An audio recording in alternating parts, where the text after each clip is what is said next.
Hello everyone, welcome back to CAMNES Studio. In this episode, we're going to try to take a look at the main tips, the main strategies in order to start publishing your research, your ideas, what you have been studying and finally want to output to the scientific academic community, whatever it is. So this, as you all know, is a channel based on archaeological topics. But in this case, the tips I'm going to deliver, we could say they can mainly regard all humanities types of topics, but not only.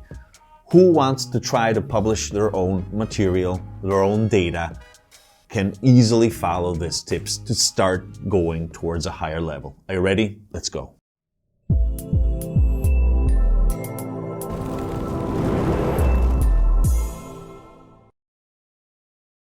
Okay, so the first question that we have to ask ourselves is why publish? Why? Because it's not an automatic process. Well, I think it's our right and duty to publish. What do I mean? Very simple. If you have dedicated time, you prepared yourself, you studied, you jumped on an archaeological project or any type of research project, at a certain point, it is your right, because you did all that work, to publish, but it's also your duty. You have to do an output, as we said in other archaeological related videos and not only on this channel. Here's a link, for example, on a recent one where I underlined the responsibilities of archaeologists. And I would say of scientists, tout court. Apart from this, as I said, it is our right, but it is also our duty. Why is this? Because we had access to certain data, to certain information. We hopefully elaborated that, and at a certain point, there must be an output. And hopefully, that is I would say, the main goal of why we are doing archaeology or any other kind of scientific research is to increase our research impact. That's the main goal. I mean, that's why we want to do this. Also for our own pleasure, clearly. But hopefully, if we are scientists, so-called scientists, if we're doing research, we want to push the boundaries of that. And that's why we're doing this. And publishing is clearly one of the main means, the main routes we can follow to do this, to achieve this. Okay. So, in order to reach, we could say, the pinnacle of this aspect, what is the final goal in terms of publishing? Well, try to publish our research in a high impact factor journal. We can relegate this practically for all topics, scientific topics, academic topics who are publishing in their related fields. Absolutely. And what is all this high impact factor journal? Mumbo jumbo that you probably heard a lot about. Well, very simple. It's all based on citations, which is something that is also useful for our own academic and scientific reputation, as we will see. In this case, a journal has a high impact factor when it has a high number of citations. And the index, the impact factor, is determined by the number of citations, very roughly, divided by the number of publications. So that's how you reach that specific impact factor. But apart from this, in general, if you are publishing your information, your data on a high impact factor journal, obviously you're going to reach more people. Your credibility is going to go higher. You're going to have access of maybe more resources, of any kind of resources for your projects and your colleagues' projects. I mean, it's a virtuous cycle, I would say, that brings better quality to your research and to the people with which you collaborate. So that's why we have to have this objective in our eyes, in our mind, and try to go for that. Okay? So now we're going to take a look at two main aspects, okay? I would say the reputation elements, mainly scientific reputation you must have, and plus the first steps, the practical guide in order to start publishing, okay? Let's start.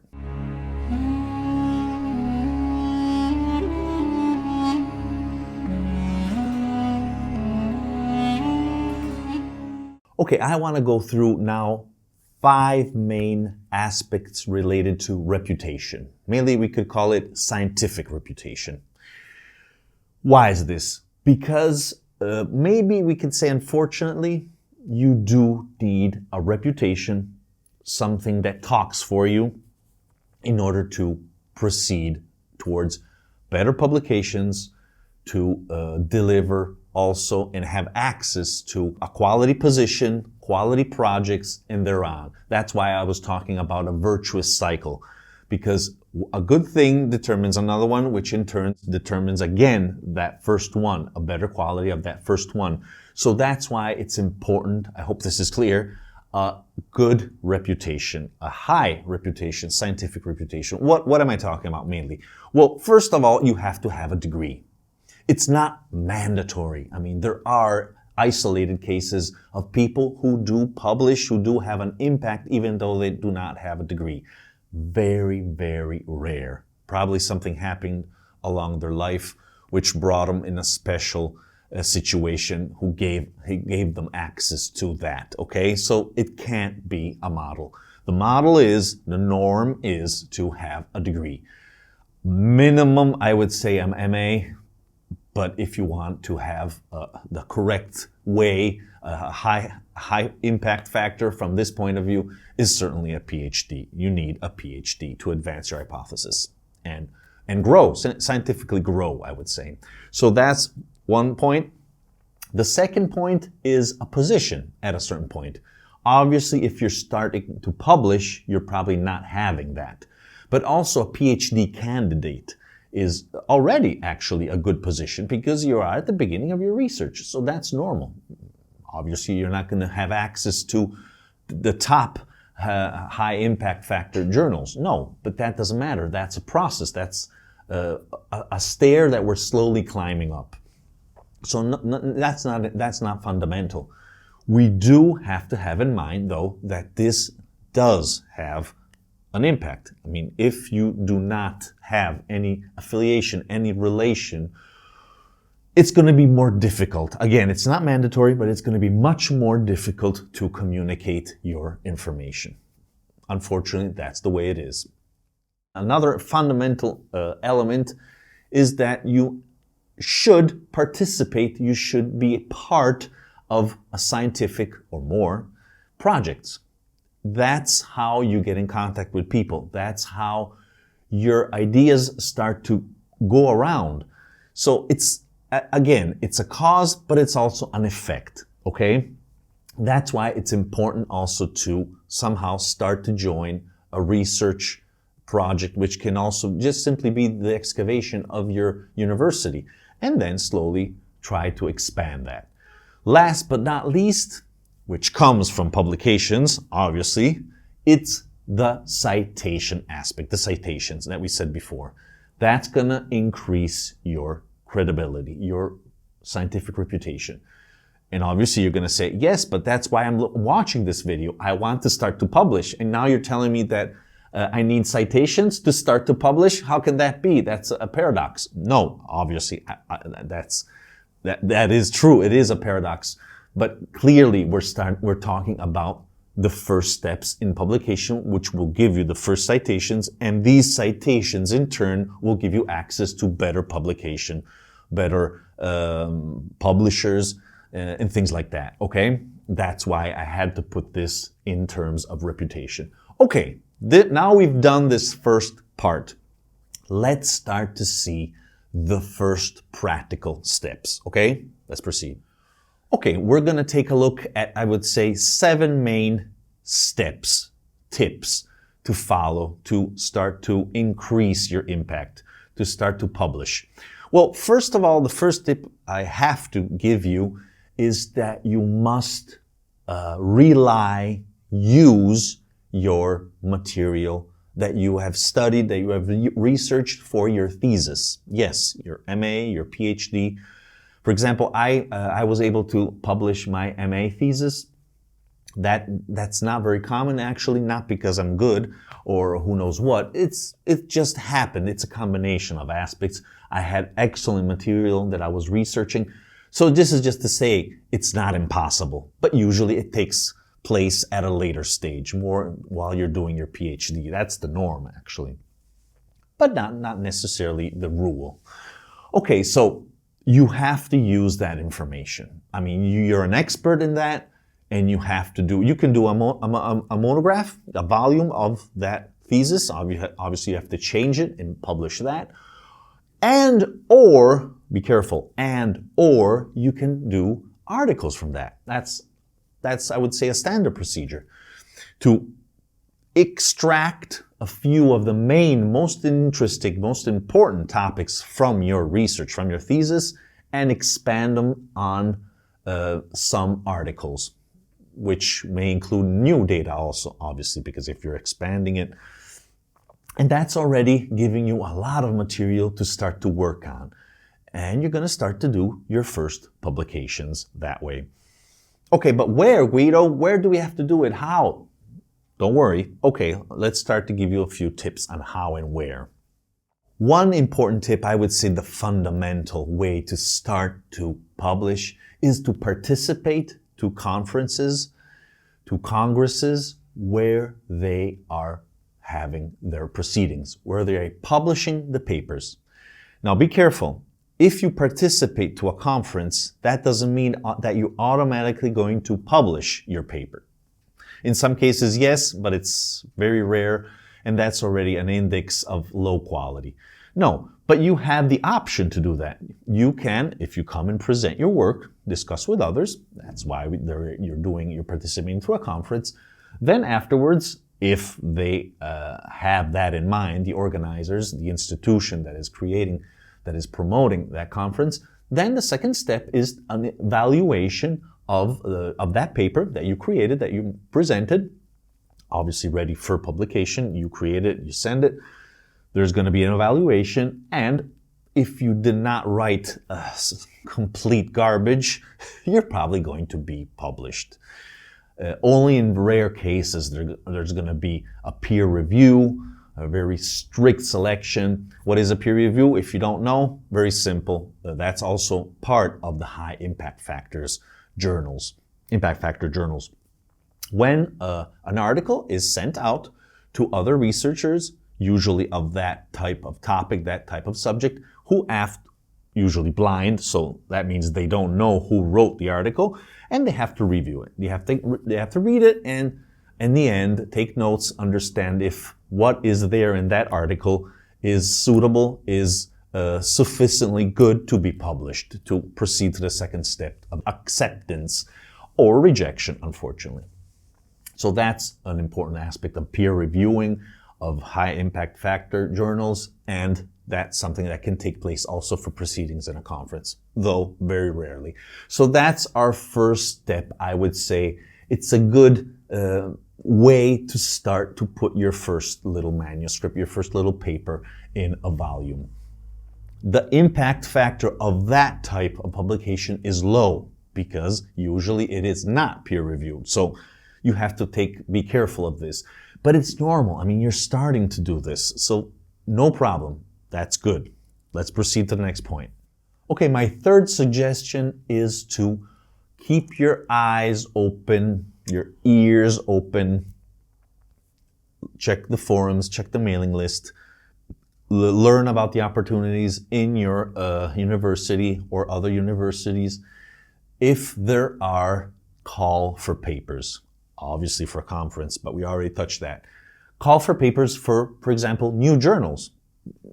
A lot of times new journals are born, a new editorial project is on the go, so there's gonna be a call for papers because otherwise people don't know about this journal. So you can have the chance to submit your paper at that point.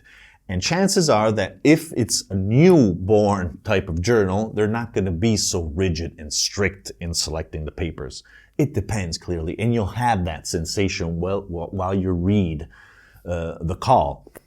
If you don't have that perception, send it and let's see what happens. Maybe even if you do, maybe your paper is so good that it will be accepted. But at that point, if you think that your paper is really, really good, let's go already at a higher step. But don't run, baby steps, okay? So this is certainly a good point. Call for papers of new journals, or for example, open access journals also. Because a lot of times they are looking for young researchers or simply new material of different types, of different kinds, maybe just excavation data. A publication can also be just excavation data. While in other cases, we could say the higher impact journals is where you advance a thesis, where you advance new interpretations, where you push the boundaries of knowledge, theoretically speaking. But that's the main division, I would say. So let's keep this in mind. Open access, for those of you who don't know, means very simply that the magazine, the journal, is going to be published mainly online, because to keep the expense low, but there's not going to be a fee. You don't. Who wants to read that article can have open access, can have direct access to it, and as you can imagine, also the process is very, very quick at that point. Although the most important journals, mainly the rule are those also published in a paper form. Unfortunately, I mean that's how it is now. Probably in the future, that's going to change. We're all moving towards open access because it's easier, it's cheaper, it's quicker. It's just ideal. Also, it's more environmental friendly, as you can imagine. So there are lots of reasons why, but that's moving very slowly. So a hybrid solution is probably the best. A little bit there, a little bit here. Okay, let's proceed. If you have the opportunity, participate to a Festschrift. Festschriften are those honorary volumes where a series of scholars, people who are studying, who are researching data, pay tribute to a scholar, usually a famous, renowned scholar of that field. And sometimes you may find the opportunity to slip in, because maybe you're a student of him. That's what happened to me, actually. So that's a good opportunity to present a paper, even something simple, but at least you're there. You're starting to put one after the other these small little papers, which will lead to better quality publications and publisher environments in the future. Let's proceed. Another good publication environment could be, and a lot of people don't want to follow this route, is popular science magazines. Why not? Yes. I mean, the impact is very low, as you can imagine, but your name is starting to circulate. It's something important, and I think it's part of the public archaeology concept in order to share your research also with a broader public. It can't harm. It can't harm. So if you have the opportunity, don't be snobby and set it aside. Do that if you have time. I would find the time to do that and move along and do also other types of publications, more scientific publications. But don't neglect, don't leave aside that. It's all part of the game. Let's proceed. Another great opportunity, which probably is going to start to come afterwards, or maybe if you decide to organize a scientific event, is to edit, to curate a volume. Again, these don't, the citations that come from editing, curating a volume don't have a scientific impact on yourself, I mean. It's not an article, it's not a volume you wrote, you just edited, you just evaluated a few things. So it's good to keep in mind that the impact factor as an author, as a scientist, is low. But nevertheless, your name is associated to a large number of papers, maybe to a volume that it is containing the proceedings of a conference, which is important, which does have an impact in the end. So if your name is read is present in all these situations, it's something positive. Don't worry. You're not losing your time. Afterwards, you're probably going to leave those things aside. But in the beginning, it's a good way to start to be present in different fields, because usually you're going to focus in a specific field. But if you're, for example, curating a volume which is containing different types of topics, then more branches are going to remember your name and you're going to be present in those volumes when they are cited. So I think in the end, it's something positive, and it's always a good exercise to learn how to edit and curate, evaluate papers and things like that. Let's proceed. Another important recommendation I have, our last, is distribution. Mainly, I would say online distribution. Yes, which simply means deliver, send out, spread your knowledge, your information. I'm kidding. Spread your articles. Try to distribute them as much as you can. And the best way is using internet, is using digital solutions. First of all, very banally, I would say email your published articles to your colleagues, to your friends, to your students if you're already teaching. Absolutely. That's already a first distribution, which will bring citations. Clearly, the best is going to publish your articles, to make them available freely through online platforms like academia.edu, ResearchGate, things like that. A lot of times this is not legal, so make sure this is legal according to your publisher. At a certain point, you are free to put them online. Before it wasn't like that, now it is, because even the publishers know that their name is going to circulate more if they allow you to put your articles and volumes and whatever it is on these platforms.